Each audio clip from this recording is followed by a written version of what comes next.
मध्य प्रदेश के मंदसौर जिला क्षेत्र सीतामऊ तहसील के ग्राम बाजखेड़ी में श्रीमद देवी भागवत महापुराण कथा का आयोजन दिनांक 22 से 28 फरवरी 2025 तक दोपहर 1 से 4 बजे तक राष्ट्रीय कथावाचक मधुर भाव श्री अंबाजी वरदपुत्र परम पूज्य गुरुदेव अंबाजी धाम निपानिया जिला मंदसौर के मुखारबिंद से श्रवण कराई गई, जिसमें स्थानीय के साथ साथ दूर दूर से भक्तजनों ने उपस्थित होकर लिया धर्म लाभ। जितना तू सरल है उतने तेरे गुरुदेव सरल नहीं है, जितने तेरे भाव सरल है उतने तेरे गुरुदेव के भाव सरल नहीं है। बारंबार विनती एक शिष्य के कहने पर गुरुदेव को दर्शन हो गया। ये बात चारों दिशाओं में फैल गई। लोग जमात के दर्शन करने के लिए आने लगे और उनके घर भोजन पाने लग गए। एक दिन पिता सोचे, अरे ये कैसा काम है, रोज के आए रोज भोजन करा, एक काम काज कुछ नहीं करता, बस भूखों को भोजन कराता।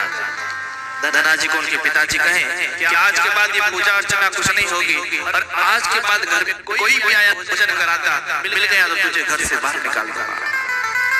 दादाजी भयभीत हो गए, घबरा गए, कहा अब पूजन नहीं कर, मेरे साथ हल जोतना पड़ेगी। ये गेहूं के जो बीज है, कहा इसे गाड़ी में भरकर ले जाओ और ये गेहूं पूरे खेत में डाल कर आओ।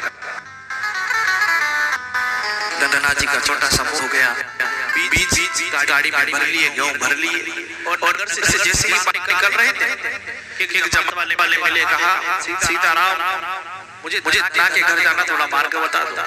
नीचे शीश झुका लिया, कैसे कहे कि मैं ही धना हूं और अब आप मेरे घर जाओगे तो पड़ी। पूछा क्यों जाना है, कि दर्शन करना है, कहीं दिवसों से भूखे हैं, भोजन पाना है। गुरुदेव को कहे मैं ही धना हूं, आप नदी में स्नान करना, इतने में आपकी भोजन की व्यवस्था करता हूं।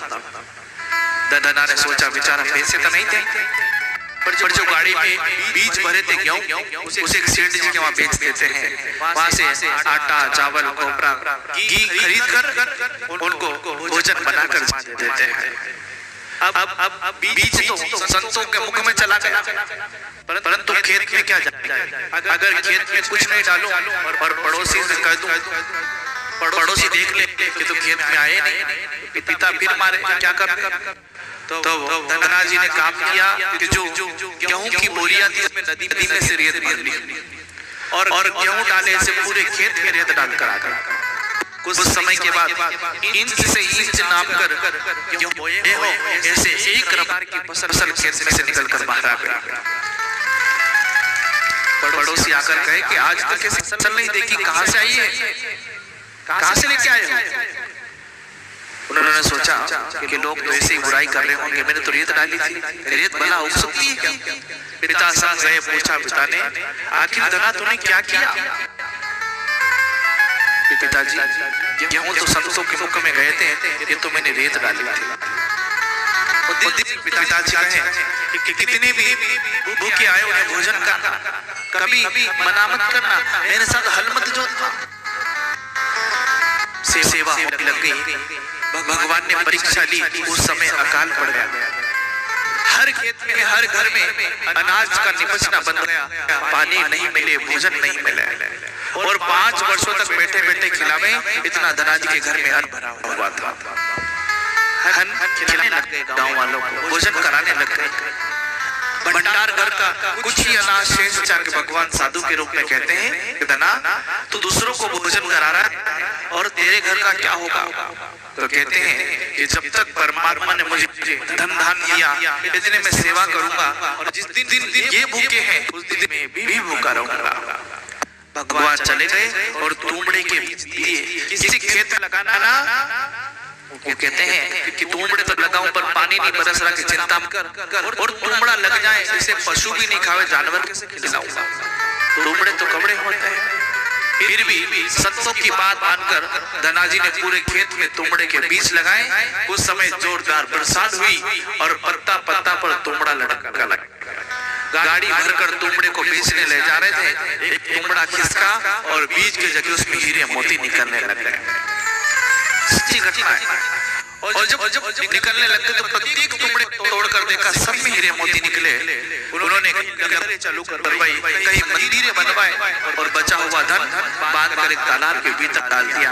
आज भी धनाजी जाट का नाम अमर है। है, जो श्रद्धा रखता है, उसकी खेती से रेत भी निकल कर बाहर आ सकती है। और विश्वास डगमगाए तो कोई भरोसा नहीं है।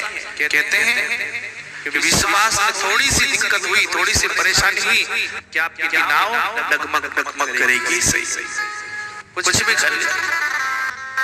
कहा विश्वास को परे रखिए परमात्मा के ऊपर। और देखिए सुख में भगवान का धन्यवाद किया करें। अगर सुख है ना तो उन्हें बारंबार कहे परमात्मा ये आपकी ही कृपा है, आपकी ही इस सुख से मैं सुख भोग रहा हूँ। परंतु हम क्या करते हैं कि जब सुख होता है ना परमात्मा को धन्यवाद देना भूल जाते हैं। बताओ सुख में कभी भी परमात्मा को याद नहीं करते लोग। जितना दुख के समय भगवान को याद करता है, जितना सुख के समय भगवान को याद करें तो दुख भी आता ही नहीं है, परंतु याद करना पड़ता है। बताओ अभी हम गाड़ी में बैठ कर जा रहे हैं फोर व्हीलर में, बैठते समय होने के कारण आपकी कृपा से मुझे मिली है। और यदि किसी बस स्टैंड पर बैठे हैं और बस देरी से आ रही है या नहीं आई, उस दिन पैदल चलना पड़ेगा। कहते हैं भगवान मुझे थोड़े बहुत पैसे दे देता तो मैं भी गाड़ी से चलता। उस समय भगवान को याद किया और बैठ कर जा रहे, उस समय भगवान को याद किया नहीं किया। एक दिन भूखे सो गए तो भगवान आकाश की तरफ देखो, हम आज भूखे सो रहे हैं। और उस दिन लड्डू मेवा बाबा जो जिम कर सो के उन्हें कहोगे कि आपकी कृपा से हमने भोजन पाया है। अगर परमात्मा का धन्यवाद करें। आज क्या है, आज हम माया में उलझे हुए हैं। आज विचार की हमारे द्वार पर यदि कोई कुत्ता खड़ा हो जाता ना आकर, उसको भी हम रोटी नहीं डालते हैं। कोई गाय है उसको भी हम भोजन नहीं कराते समय से। और है भी सही विधान तो पूरे की रोटी बनाते हैं ना, उसमें थोड़ा आटा निकाल कर देखे कि याद आ जाए तो उसके लिए रोटी बना देते हैं। और उसको बनाते बनाते यदि गौ माता की तो उस आटे के दो हाथ करके दोनों को छोटी छोटी रोटी बना कर दे देते हैं। इससे क्या करें माया।